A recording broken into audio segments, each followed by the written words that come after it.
Hello, I'm Edward October. Over the years, I've narrated more ghost stories, horror shows, and creepypastas than I can count. And yet, the crimes discussed on our true crime podcast managed to scare the shit out of me. This program is not suitable for children or the faint of heart. If you are such a person, go ahead and switch off this podcast. Listen to something else. Are you still with us?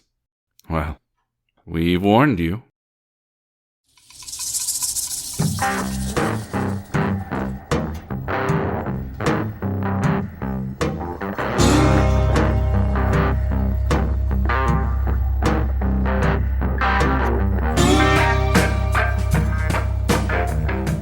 Hi, Jen. Hey, Kim, how are you? I'm pretty darn good. How are you? I'm doing fantastic. The weather's getting nicer. It is. It's nice outside. I know. It's warm. It's downright warm. I know. Crazy. I'm ready for spring. Let's go. Woo. Let's go. I got a case for you today, and this is a little gruesome. It's a little graphic. Just to give you a little heads up there at the top. As we often do not choose to do, I don't go into the details very graphically. There are a couple that I needed in there just so that you can see what we're dealing with. So I just wanted to give our listeners that little heads up. Okay.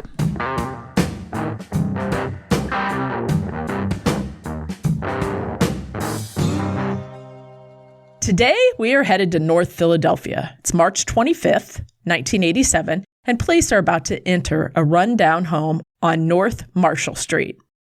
Even though officers have been told what they were about to encounter, there was no way anyone could ever prepare for what they would see. The smell hit them first before they even got into the residence. Officers were gagging as they made their way inside, trying desperately to concentrate on the task at hand. A sign outside the home indicated that this was a place of worship, claiming to be the United Church of the Ministries of God, but it was far from that. What it was a severely demented man's torture chamber. Josefina Rivera would be the first. It was November 26, 1986, a chilly gray day, and even though she didn't feel like working the street that day, she did it. Because so often they have to. They don't have a choice. Customers were not plenty on that day, and she thought about going home to her boyfriend, but talked herself into staying with it for just a bit more.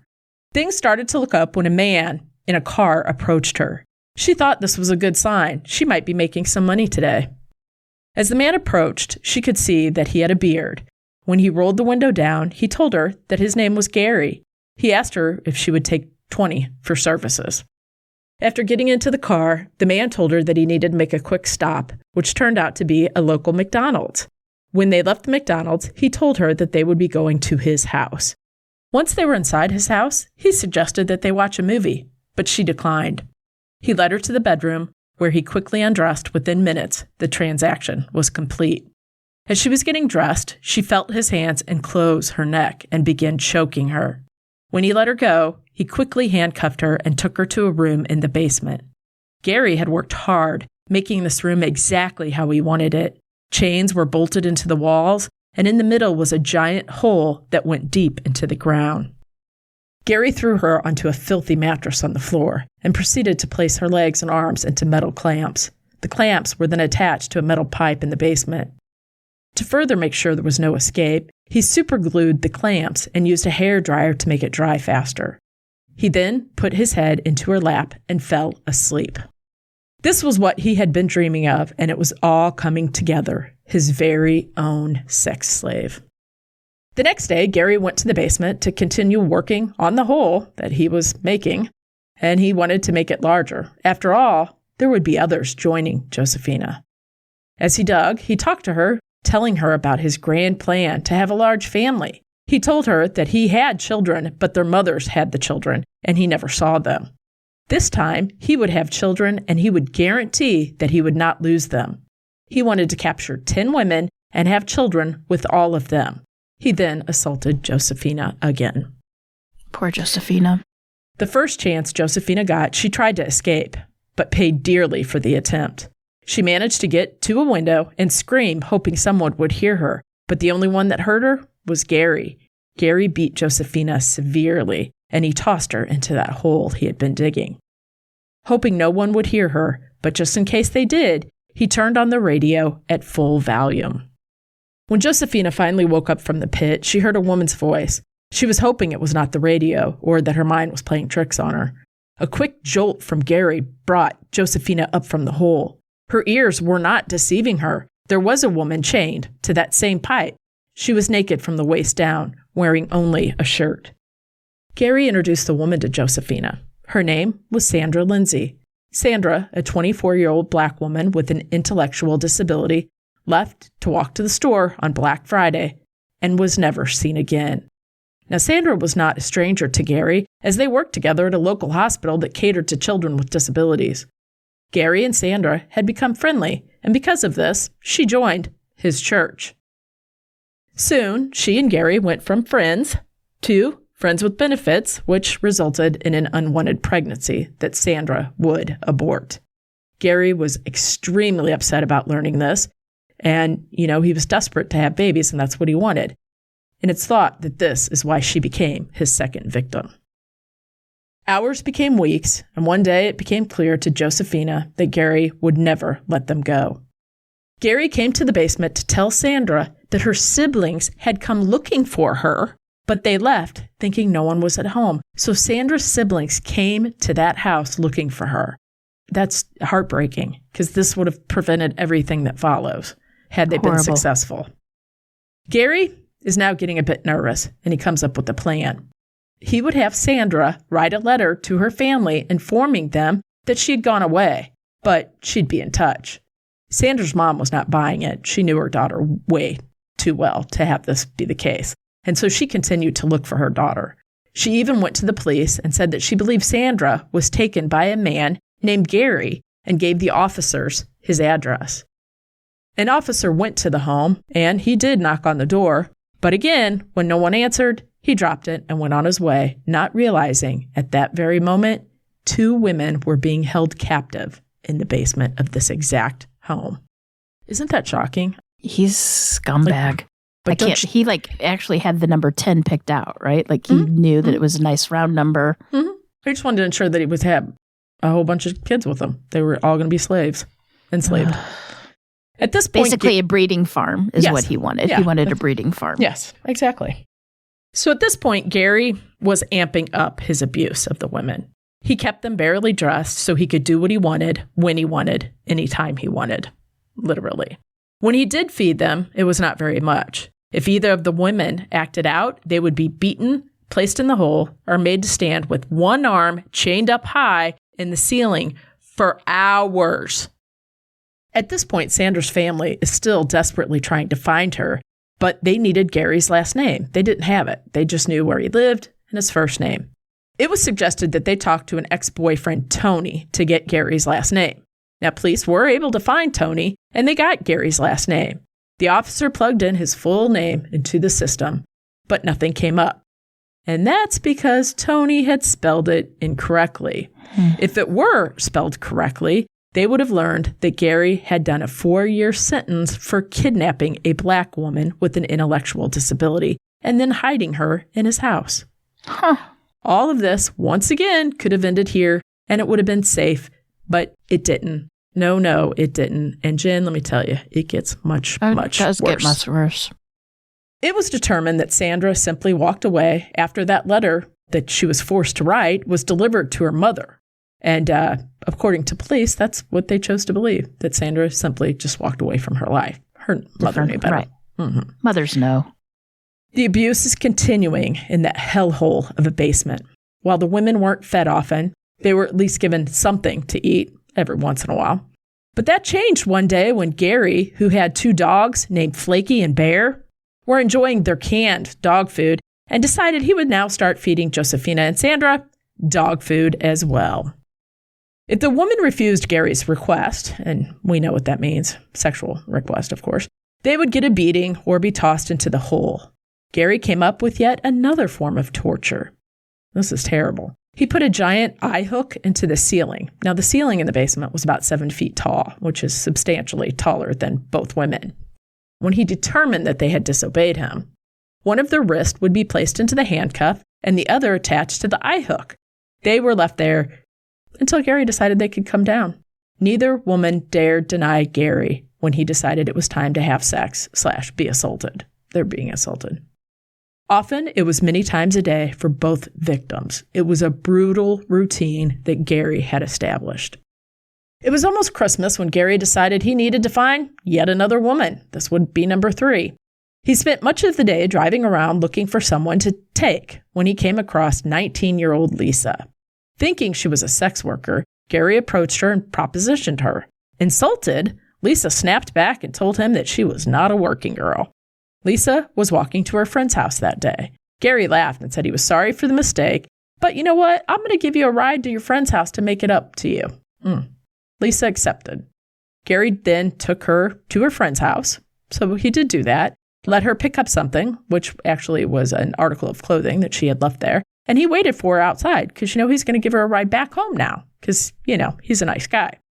After that, seems it's okay, and what Gary likes to do, you'll see, he went and got Lisa some food and promised to get her some new clothes, too, after they had finished eating. But that's not going to happen because once back at the house, he plied her with some liquor that he had drugged and raped her, and then took her to the basement and put her in the pit with the other 2 women. On January 2nd, Gary would go hunting again to find yet another victim. Her name was Deborah Dudley, a 23-year-old black woman who was not going to follow all the demands that Gary would make of her and the others. She was the rebel. With the arrival of Deborah, his abuse changed as well. Because she stood up to him, often he beat her. He savagely beat her. But because of this, he would beat the others, too, because he was trying to get them to not like her and trying to get them to calm her down, using them, right? And on one hand, you're saying, go, yay, do it, fight back. But on the other hand, you're saying, oh, God, just, yeah. To further pit the women against each other, Gary would often put one in charge and demand that they tell on each other for things that they did when he was gone. And this, of course, would lead to more beatings. If the person in charge reported no bad behavior, he'd beat them all. Because, of course. Or he would appoint one to beat up another one. His sexual abuse changed as well. He would still rape each of them daily, but he would also force them to abuse each other as he watched. Josephina was working hard to stay in his good graces, and she soon became his favorite. And we'll talk about this at the end. There's a little controversy about that. On January 18th, Gary would abduct yet another woman named Jacqueline Askins. Now, the 18-year-old sex worker was working at a hotel, hoping to get a few customers, and unfortunately, one of those customers would turn out to be Gary. Now, Gary would do the usual move, take them to bed and rape them, then attack them by the throat and drag them to the basement. This time he changed things up a bit, and he beat Jacqueline before even taking her to the basement. When it came time to chain her up, her tiny frame allowed her to slip through the shackles, so Gary had to use handcuffs on her ankles. For reasons not yet known, Gary treated the woman to Chinese takeout with some champagne. You see, it was Josephina's birthday, and after all, Josephina was Gary's favorite, and this put Gary in the best mood that they had ever seen him in. Now, Josephina would later say she was told by Gary that Sandra, along with herself, were both pregnant with his child. That's what he thought. The total number of victims was now up to 5, but what Gary didn't know was that one of the women were plotting their escape with a rebellious Deborah leading the way. Deborah found and was able to nab a piece of a metal pipe in the basement. The plan was that when given the chance, she would attack Gary with the pipe while the others would attack him, killing him, and then they would all escape. That was the plan. Now, at this point, I bet you're thinking, woohoo! Here we go. They're going to get a chance at freedom. This crazy plan may actually work. You hope, but guess what? Remember what he did to him. If only one of them didn't rat the others out. Now, maybe it's Stockholm Syndrome, maybe hoping for a reprieve from her abuse. Josephina told Gary about the plan. The punishment for their betrayal would be brutal. All the women, except Josephina, would suffer for what they had all planned to do. Gary needed to alleviate any plans of ever escaping. The best way to do this was to not let them hear him coming and going. This is horrifying. He achieved this by puncturing their eardrums with screwdrivers. Who is the this amount man? of pain is unbearable. I just can't. I don't even know. He's a monster. At this point, I'm sure you're wondering who the heck is this man with such a sadistic streak, and how in the world did this all start? I'm about to tell you. Gary Michael Heidnik was born on November 22nd, 1943 in Eastlake, Ohio. His father worked as a tool and die maker and was active in local politics, even serving 8 years on the city council. His mother, Ellen, was a hairdresser. The marriage was not a good one, and this may be because Gary claimed that Ellen was an alcoholic who started fights and often beat them. The couple would divorce in 1946. Gary was just 2 years old, and he and his little brother would live with their mother after the divorce. But a few years in, they would move in with their father. Ellen would go on to marry 3 more times, but sadly, she completed suicide on Mother's Day of 1970. Oh, wow. The boy's father, Michael, was not good to them either. Gary was said to wet the bed often, and his father would take the sheets and hang them out the window for all to see. I mean, that's traumatic. It is very traumatic. Michael would deny any abuse to the children, and he would also deny being labeled a racist, which Gary did. As a kid, Gary didn't have very many friends. He was remembered as just a regular kid who was shy. His classmates bullied him by calling him names, one of which was football head. When Gary was around 7, you're going to hear, here you go. That's what I said. When Gary was around 7 years old, he took a tumble out of a tree, landing on his head and permanently disfiguring his head shape.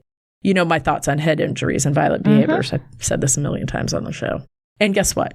Yep, his behavior did change after that fall, according to his brother. Terry, his brother, would say that Gary, who used to love animals, now took to hanging them from trees. There's always signs. Gary started to share what he wanted to do, and that was to join the military. And his father was very encouraging. Gary, whose IQ was believed to be somewhere around 130, enlisted into the U.S. Army and seemed to do quite well, receiving great reviews from his supervisors. He was sent to Fort Sam Houston in San Antonio, Texas, where he would become a medic. He would be stationed in Germany and did well until one day he was sick and went on sick call. The doctor gave him some meds, but also noted that Gary was showing signs of schizophrenia. Now, Terry, his brother, had suffered from this as well. Well, we all know that that doesn't work in the military, so he was sent back home. He was officially diagnosed with schizoid personality disorder. He was discharged from the Army and went to stake down roots in Philly and started nursing school, graduating with his degree in 1964. At first, things were great, working at various hospitals, but things changed. Gary began to move in and out of psychotic episodes. He thought that maybe he was the one that caused his mother's death. He was eventually diagnosed as schizophrenic, and thus the string of suicide attempts followed. He once drove his motorcycle into a truck head-on. He swallowed glass, and he took an overdose of antipsychotic meds.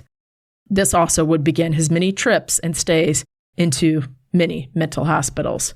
His behavior was often erratic and unexplainable most of the time. Then, Gary claimed that something happened to change his life. God, or the discovery of God. Gary said that God spoke to him, telling him that he was going to be the new leader of a new church that would help those that needed the most help, children.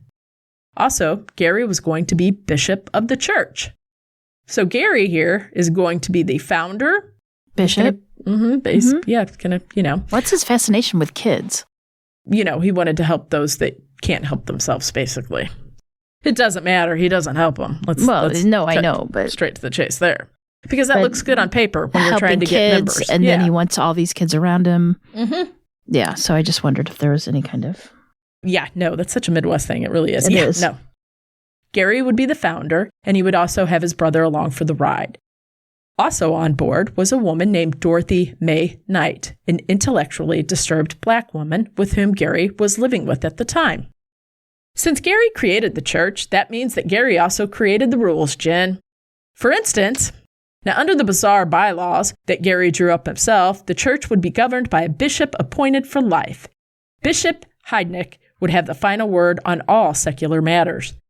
Money is brought up here too, claiming that Bishop Heidnik can raise money through, quote, loans, stocks, bingo games, business ventures, and other endeavors.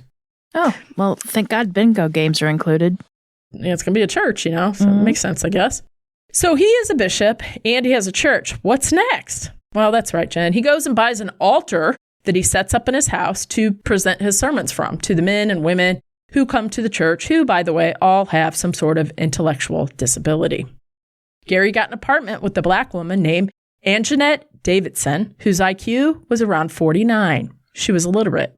Now, Anjanette got pregnant by Gary, who refused to allow her health care throughout her pregnancy. When she was about 8 months pregnant, there was a knock on the door. It was the police with a court order from Anjanette's sister. They took her away until she gave birth to a baby girl on March 22nd, 1978, which was then given up for adoption at birth. So that's his first child. When Anjanette was recovering, she returned to Gary. The couple would then drive to Selinsgrove Center, which is a hospital for intellectually disabled people that just happened to have who? Anjanette's sister, Alberta. I bet you can kind of guess where this is going. I can. Although Alberta was 35 years old, she had the mental ability of a 5-year-old. 2 weeks later, police arrived at the apartment looking for Alberta. Gary denied that she was there and invited them to go look around, and they did. And they did not locate Alberta. A woman, presumably Anjanette, told officers that she had put her back on a bus to go home.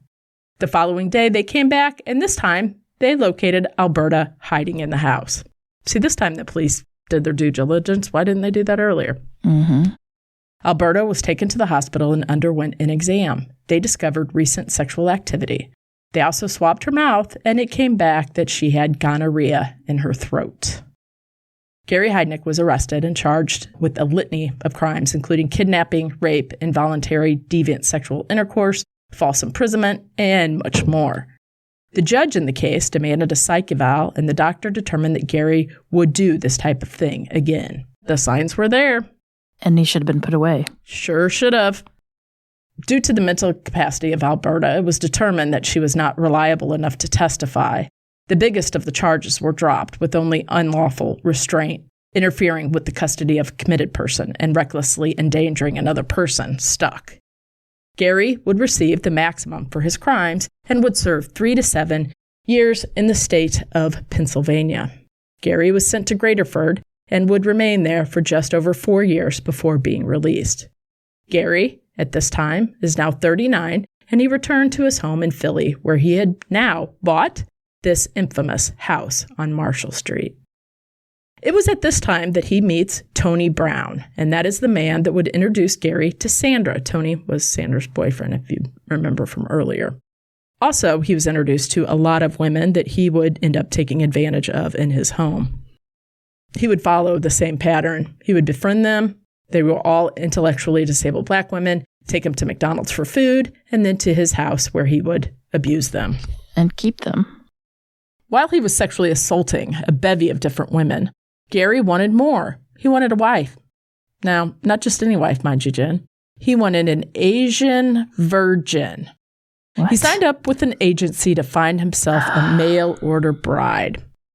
A 22-year-old Filipina named Betty Ditso responded to his ad. They wrote letters for 2 years, and then he proposed, and Betty accepted. Oh, poor Betty. Needless to say, it was not a marriage made in heaven. They were wed on October 3rd. 3 weeks into the marriage, Betty heard noises from the bedroom, and when she went to check it out, she found Gary in bed with 3 women. Now, this little naive thing's 22. I can't even imagine. No. Betty ran out of that house as fast as she could, but Gary chased her and told her that this is how it's done in the United States. Mm-hmm. She's stuck. And then he beat her. Not only are you going to stay here and you're going to like it, but I'm going to beat you. Finally, and thankfully, Betty sent a letter to the Philippine consulate begging for help. Just 3 months after being with Gary, she was out of there and went back home. Thank goodness. Right? She told Gary she was going food shopping and instead went into hiding. Gary would be charged with spousal rape, among other things, but when Betty failed to show up in court, the charges were dropped. She must have been scared to show up. Oh, yeah. Plus, flying back over to the States, that would be super expensive. At this point, Gary didn't know it, but Betty was pregnant. And once she was back home safely, she sent him a postcard to tell him. He never responded or saw the baby. Just 2 months later, Gary began to put his dream, everyone else's nightmare, mind you, into practice which was abducting Josefina and the other women. To have a breeding farm, right?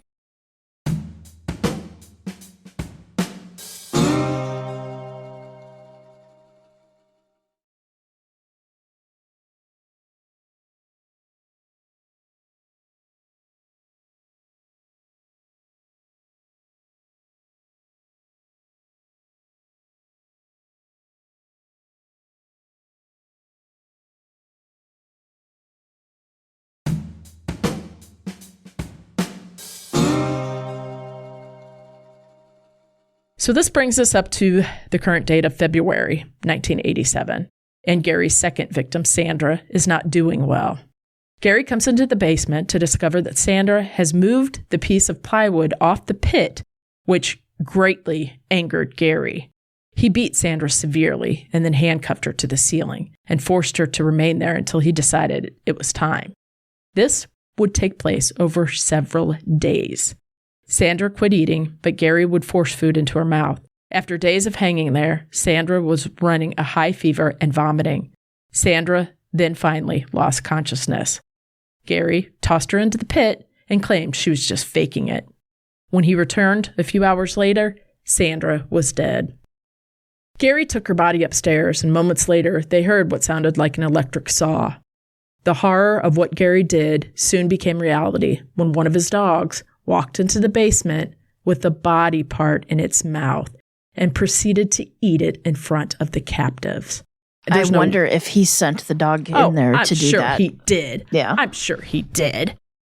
Sadly, the worst was yet to come. Gary cooked parts of Sandra on the stove and fed her to the women. When Deborah was still challenging Gary, he knew how to make her fall in line, or at least frighten her. He unchained her, took her upstairs, and showed her what was cooking on the stove, and told her it would be her next if she didn't behave. Cooking on the stove was Sandra's head. Days later, on February 10th, a knock came from the front door. It was a police officer who was responding to a call for a bad smell coming from Gary's house. Neighbors were actually outside waiting. They wanted to watch the officer. They wanted to see him go in. And they basically wanted to see, how this unfolded. The officer tried to get in, and he could hear a radio blaring from inside the home, yet no one answered. When the officer got back into the car, the front door opened. Gary assured the officers that he was cooking a roast and fell asleep, and the roast had just burned. That's what the smell was. The police officer, he bought the excuse, and he left. Now, I don't think I need to tell anybody that no. Probably didn't want to deal with it. Maybe. I don't know. I don't know either. Just terrible. Or just, yeah. Now, more confident than ever, Gary's torture was getting worse. Still defiant of Gary, Deborah continued to fight with him. But Gary came up with yet another grisly way to abuse the women: electrocution. Gary removed the insulation from an electrical cord and plugged the other end into an electrical outlet. He then took the bare wires and touched the chains, watching with delight as it shocked the women. All were receiving shocks, all except for Josefina. And at this point, she is now helping him torture the others. But now he's going to step it up. He's going to add water into the mix of the electrocution. And we know water and electricity do not go together. Josefina was ordered to fill the pit with enough water to fill just the bottom of it. The plywood was placed on top and weighted down so that they couldn't escape. Then the bare wires were put to the chains, shocking them all. A second shock was sent, but this was directed just to Deborah, who ended up screaming before falling face down in the water. Gary got Deborah out of the pit and asked the women, "Aren't you glad that wasn't you?" Gary then went upstairs and came back with a pen and paper. He gave it to Josefina, and she told him to date it. Then he told her to admit to helping Gary shock and kill Deborah. She complied and wrote the statement. He told her that he would hold on to it, and if she ever went to the cops, he would show it to them, because that meant she was culpable too. The next morning, Gary put Deborah inside the basement freezer. He needed to find a location to dump her. In fact, one of his captives was gaining favor with him since she was playing by his rules. Josefina was out of shackles and wearing clean clothes. She was allowed to run errands with Gary, even including looking for the perfect spot to dump Deborah's body. which would end up being, by the way, the Pine Barrens in New Jersey. He once confessed to Josephina that if he were caught, he would just say he's going to act crazy, since that is what the doctor said about him. And he knew how to play the game. He knew what to say. But he wasn't acting. I mean, he was crazy. I don't think so. But we'll talk about that in a minute. On March 23rd, Gary decided he needed yet another captive, so he and Josephina went stalking and met 24-year-old sex worker Agnes Adams. The pair brought Agnes back to the house. After Gary had raped Agnes, Gary then took her to the basement, chained her up. Now, Josephina was desperate to see her family. And I don't even know what to think here. You let me know. So at this point, she's desperate to see her family. She will do anything. And she had contemplated, trying to make a run for it, make an escape. But instead, she decided to beg Gary to let her go and visit family. And if he would consent to that, she would bring him yet another woman back. Gary agreed. He agreed. They decided that Gary would drop Josephina off at a family member's house, and then she would go pick up a woman for him and head over to the nearby gas station. Gary would be there waiting for both of them. Once Josephina was out of the car, she went to a friend's house, Vincent Nielsen, and told him the unbelievable story of what she had been enduring. Now, when he finally came around to believe it, the two of them would go to meet Gary at that gas station as he had planned. But Vincent had a hammer in hand, and the plan was they were going to murder Gary Heidnik. But on the walk to the car, Vincent changed his mind and decided to call police instead. Wise choice, Vincent. Yeah, his going to prison for killing that monster is not really worth it, but... Officers David Savage and John Cannon went to 6th and Girard, where they pulled up behind Gary's car that was parked at the gas station, as they had agreed upon. Officers approached the car with their guns drawn. Gary, of course, played ignorant, pretended not to understand what was taking place. Gary was then handcuffed and taken into custody. 4 hours later, the front door of the house was broken down. The nightmare was finally over. Those women must have been so relieved. I'm sure they thought, well, would be a repeat of, was it the house in Ohio? The guy with the 3 women? Same thing. Once inside the Hell House, police uncovered things that nightmares are truly made of. In the basement, officers found Lisa Thomas and Jacqueline Askins.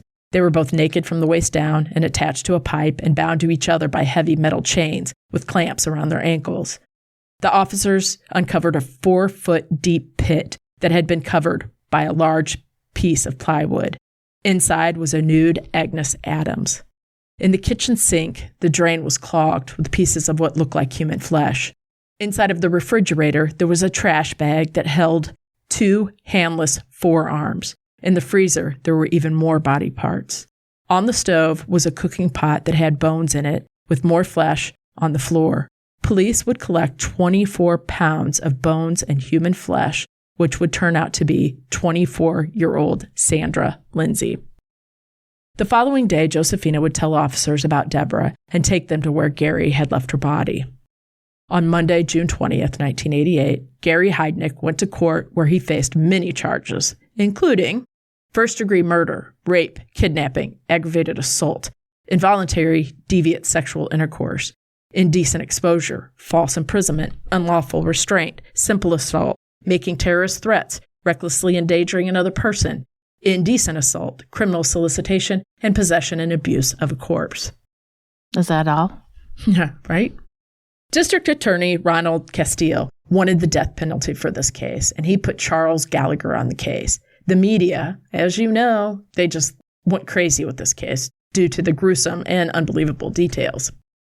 Gary hired A, meaning his first initial, A. Charles Chuck Peruto Jr. for his defense lawyer, and a flashy one was he. He liked to dress in the finest suits, and he loved talking to the press with his witty comebacks, his witty comments. Now, after meeting with Gary, he did agree to represent him, but it would be $100,000, which equals to roughly over $250,000 in today's money. Judge Graham announced that Common Pleas Court Judge Lynn M. Abraham would try the case. Peruto filed a motion for a change of venue. The motion was denied, even though the press had been all over the story. Abraham thought she could find a jury that had not been tainted by the pretty much nonstop coverage. However, 3 days later, when unable to do so, they ended up having to move to Pittsburgh. They found a jury and then brought the jury back to Philly. The jury was 6 women and 6 men with 6 alternates.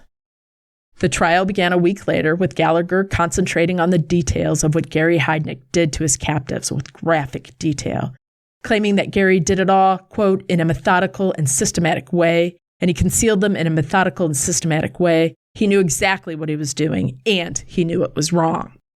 The prosecution had the surviving captives testify to what happened in that horrible dungeon and how the victims were killed. It was difficult to hear, but they managed to get it out. And I truly think that's just good for them. But I can't imagine having to stand being up on there. that jury. Yeah. No, that would be horrible. Or the victims testifying right. to what happened. Peruto went for the insanity trick. Quote, my client is not innocent. He is very, very guilty. Adding that, anyone who puts dog food and human remains in a food processor and calls it gourmet meal and feeds it to others is out to lunch. Those are his words. He ended his opening argument like this. Understand 2 things. 1, Gary Heidnik didn't want anyone to die. And 2, because of his mental illness, he couldn't tell right from wrong, which I do not believe for a second. Peruto's first expert witness for the defense was psychiatrist Dr. Clancy McKenzie. The doctor had met with Gary over 30 times and believed he had a pretty good read on him. He said, I'm not here so much as to defend Gary Heidnik as to explain him. The doctor believed that Gary was a schizophrenic and therefore couldn't know right from wrong. The psychiatrist mentioned that Heidnik's 4 months of kidnapping and torture were triggered in October 1986 because Betty sent him a note about the birth of their son, Jesse. This took him back to the point when his mother, the most important woman in his life, had abandoned him. He decided that no woman was ever going to leave him again, that no woman was ever going to take a baby away from him again. He wanted babies. He loved children. 4 times they were taken from him, and he went berserk. This was the point in the trial that Gary finally perked up and paid attention. When Peruto asked the doctor why Gary liked intellectually disabled women. Now, let me point out here, this is a different time. That was not the word they used. You know what word they used, the bad word we don't say anymore. The doctor answered, he felt rejected by society, and he knew there were other groups of people who were rejected, so he sought them out. He knew that there was great prejudice against those people. He knew there was great racial prejudice. He figured these people may accept him, so he sought them out.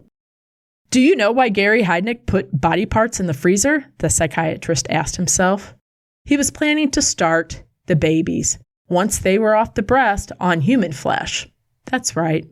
This is the infant's behavior. Infants suck for 6 months, and then they have the wish to devour the mother's flesh. Okay. The psychiatrist revealed that Gary Heidnik was shocked and deeply hurt when he learned that the women were plotting to kill him. He believed that his captors understood his goal of raising a family in his basement. His captive's death plot pushed him into a psychotic state and caused him to treat the women even more harshly, McKenzie said. He recalled Gary Heidnik's reaction when he saw the woman during the preliminary hearing. Quote, he came to me with tears in his eyes. He was really upset. He was staring at their bellies. He said, there's her belly. It's flat. All that was for nothing. How could he make stock investments? Peruto wanted to know. At the time he became very ill, he made very poor investments, the psychiatrist said, noting that Gary Heidnik's Merrill Lynch account was declined by over $100,000 in just a very short amount of time. Declined by? Yeah, It had declined. Yes, okay. yes. Dr. McKenzie was back on the stand and asked the prosecution team if he knew the legal definition of insanity. I don't have the textbook definition, he replied. Did Gary Heidnik know what he was doing between November and April? I don't agree with that statement, Dr. McKenzie answered. Psychologist Jack Apshaw was next to testify. After studying all of the medical background of Gary, he said that Gary suffered from severe schizophrenia. The final witness was a forensic psychiatrist, Kenneth Kuhl, who claimed that Gary was delusional and psychotic. He also agreed with the other 2 doctors that Gary Heidnik was, in fact, insane. During closing arguments, Peruto stated to the jury, I don't want a verdict based on sympathy, he said, nor do I want one based on prejudice. I want you to find him not guilty based on insanity. The prosecution countered with, reject the idea that this man is legally insane. Seek the truth, and I think you'll find that this man, Gary M. Heidnik, is guilty beyond the reasonable doubt of the specific intent to kill 2 young girls. When both sides rested, Gary was taken to a holding cell where 2 men proceeded to beat him up. A deputy came to his rescue. 3 days of deliberation ensued, and the jury sent word that they had a decision. Guilty of first-degree murder in the death of Sandra Lindsay, guilty of first-degree murder in the death of Deborah Johnson Dudley, 18 guilty verdicts in all, and 1 acquittal on the charge of involuntary deviant sexual intercourse. Now, under Pennsylvania law, a jury that brings in a guilty verdict in a first-degree murder case is required to determine the punishment, life in prison or the death penalty. It only took 2 hours for the jury to decide on death for both murders. It would take 11 years for Gary to finally meet his fate of the lethal injection on July 6, 1999.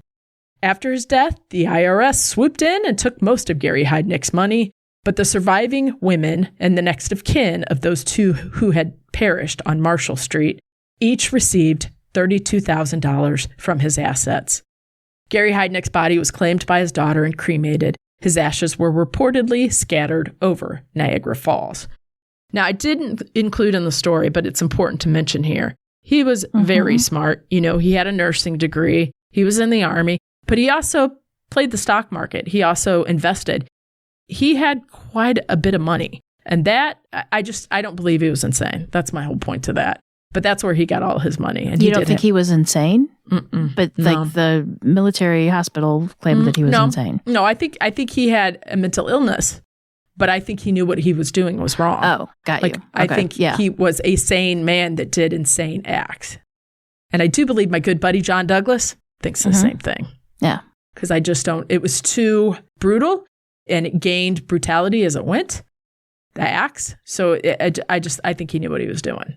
And he was mad. Maybe he was mad at his mom. I don't know. But regardless, was a terrible person. So there's that. Horrible. Yep. Horrible. Like he's one of the worst ones in my opinion. Mm-hmm. And I do also have to mention for those of you that kind of maybe saw a little something familiar in there about the pit in the basement, Gary Heidnik was one of the killers that Buffalo Bill was based on from Silence of the Lambs. He was an inspiration. So many times he could have been stopped early on. Exactly. Well, we see that a lot too, don't we? Yep. Yes, we do. Yes, we do. And, purposely, again, another thing about insanity, he was sane enough to choose intellectually disabled people. If you were truly insane, that would not come into play. Do you know what I'm saying? Possibly. No, I think so. Possibly, but he should have been stopped a million times. And, human flesh cooking is not a burnt pot roast. So that is the case of Gary Heidnik. The bastard. Right? Yeah.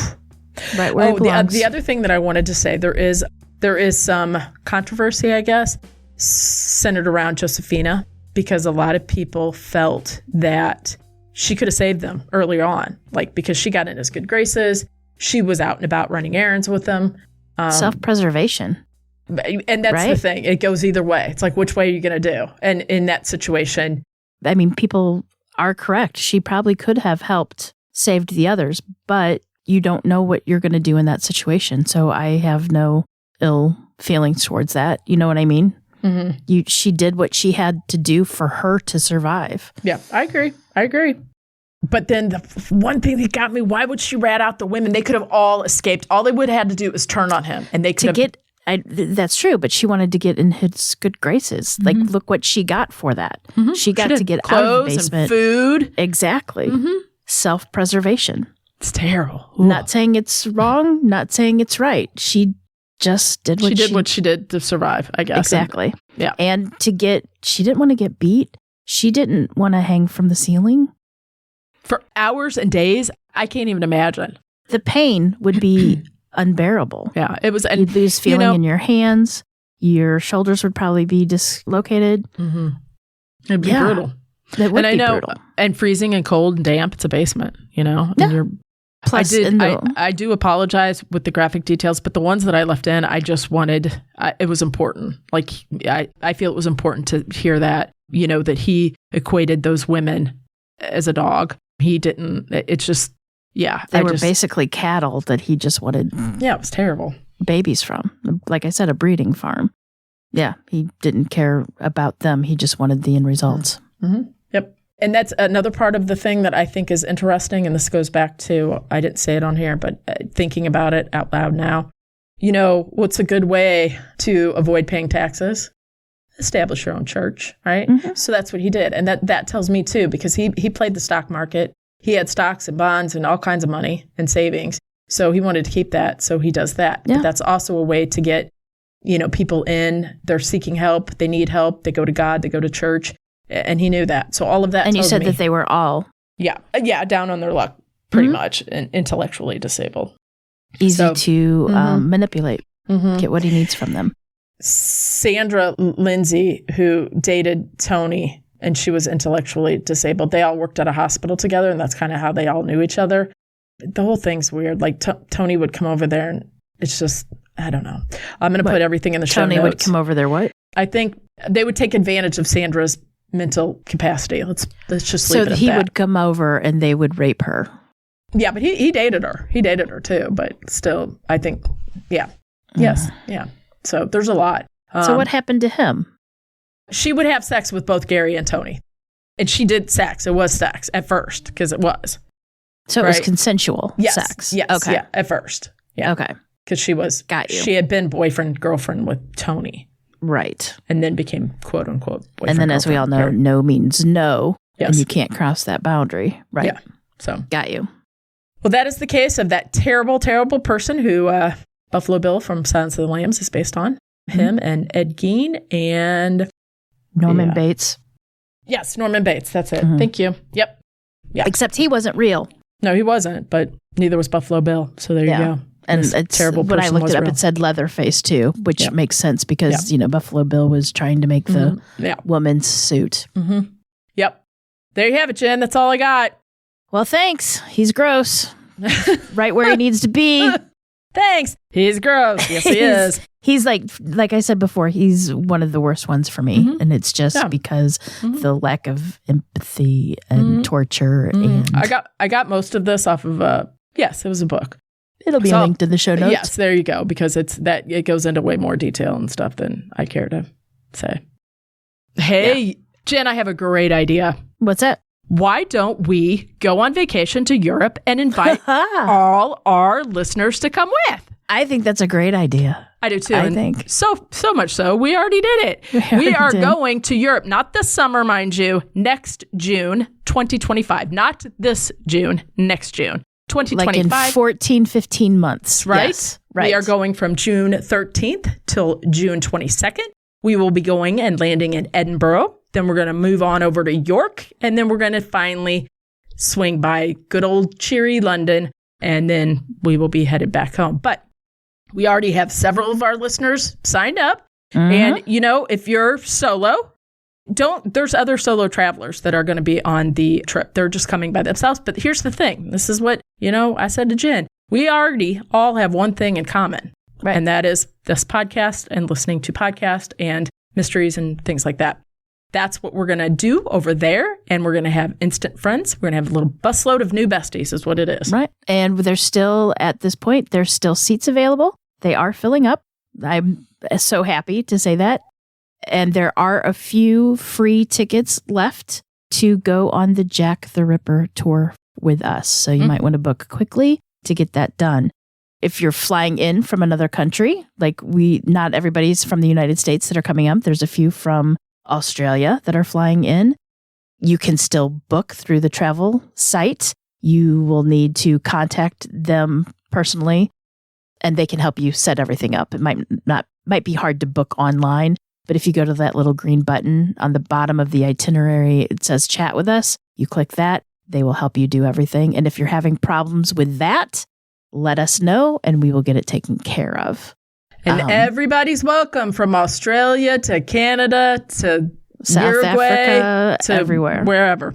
Yeah, wherever you are welcome to come. It's going to be a really good time. I'm really so getting excited for it. And it's so far away, but we're so excited for it. And I have such plans. I think we're going to do I guess what you would call a conference call to answer some stuff. I'm putting together a little folder for us to make sure all our P's and Q's are dots and I's and T's or whatever that saying is. I'm doing that. And, make sure we get everything going and good. And so everything will go as smoothly as possible. But seriously, it's going to be a fun time. It really is. I'm really excited to go to Edinburgh for that underground city tour. I'm excited to see the shambles in York, which is where Diagon Alley was inspired by.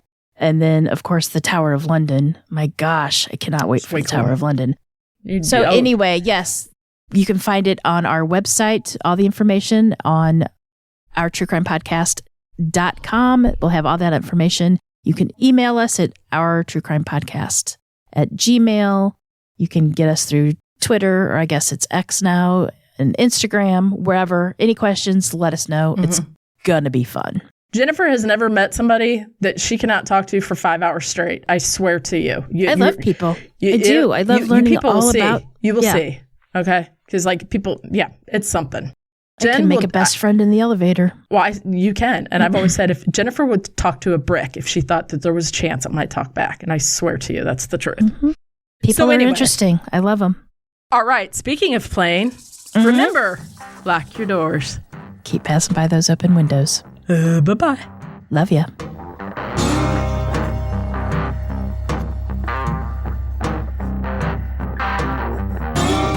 Today's episode was researched and written by me, Cam. For more information about this episode, as well as all the sources I used, please check out our show notes or the podcast website at ourtruecrimepodcast.com. Our True Crime Podcast is developed and created by hosts Jen and Cam.